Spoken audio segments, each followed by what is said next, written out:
In this short and quick video, we're going to cover off how to book restaurants in Japan. It's a common topic. I get thrown this question a lot with friends. A lot of people think that you need phone numbers to call or book restaurants in Japan. And maybe that was like 10 years ago, but these days it's a lot easier to book in Japan.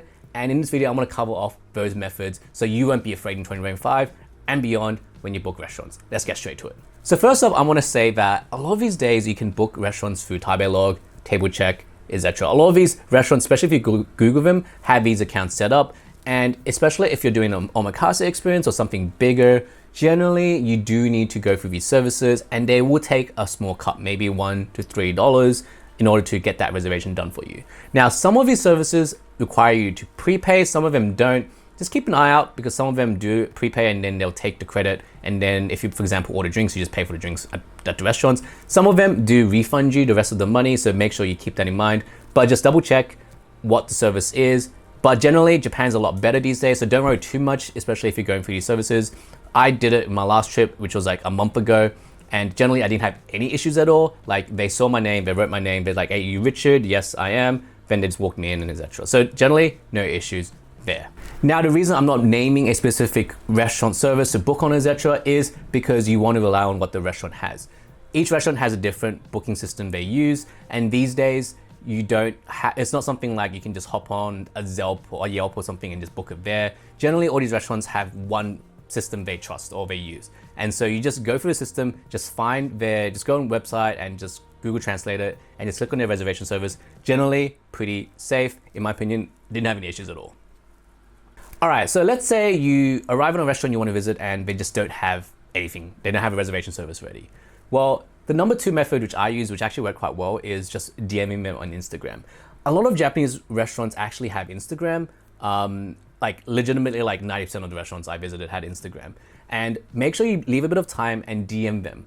Give them a really simple English translation. And what I actually did was I actually went to DeepL and just translated the English and just made a note that saying this was a translated message as well. Just in case the English was bad or like they just couldn't understand it, I gave them a translated piece. And keep it simple, like I want to reserve this, blah, blah, blah, at this date, etc. And we actually had reservations that went through that. We even had reservations for really small restaurants through that. And when we arrived, they were like, hey, are you Richard? And we were like, yeah, we are. I was like, oh, thank you so much for booking through our Instagram, etc. And it was actually pretty funny that like they actually like knew, because we were English speaking, they immediately like spoke. They had someone who was English speaking basically manage us for the entire restaurant. I think they had someone ready basically. So yeah, definitely use Instagram. Definitely works. I've definitely tried it and it works. Okay, so let's say you did all this and you still can't get through. At this point, there's a couple of options you can do. One is you can go in Japan, and if you're in Japan, you can try doing a booking for your hotel, which is why it's pretty useful to actually stay at hotels. However, you can also ask Airbnb hosts to do it. They're pretty open to it. They try to be like a hotel, obviously, so they can, if you just tell them to reserve for you, especially if they don't have to put any deposit down, you can do that. The other option is you do or can use a concierge service. If you have someone in your group that has a Visa concierge, AMEX concierge, or some kind of concierge, you can get them to do it. Generally, these concierge services don't like have any special bookings or stuff. They can if they have an agreement, but generally, especially if it's a smaller restaurant, they don't. So you probably do need to just tell them, here's a number, can you please call it? And generally they have someone that can call it and they'll basically try to book it for you. And if you are successful, then congratulations, you have a booking. So that's my method of getting around those issues. Generally, I'd say 80% of restaurants have some kind of booking system, or you can just book with Instagram. There is 20% that still need a phone number to book, so it is a bit harder. So just make sure you use all these concierge services.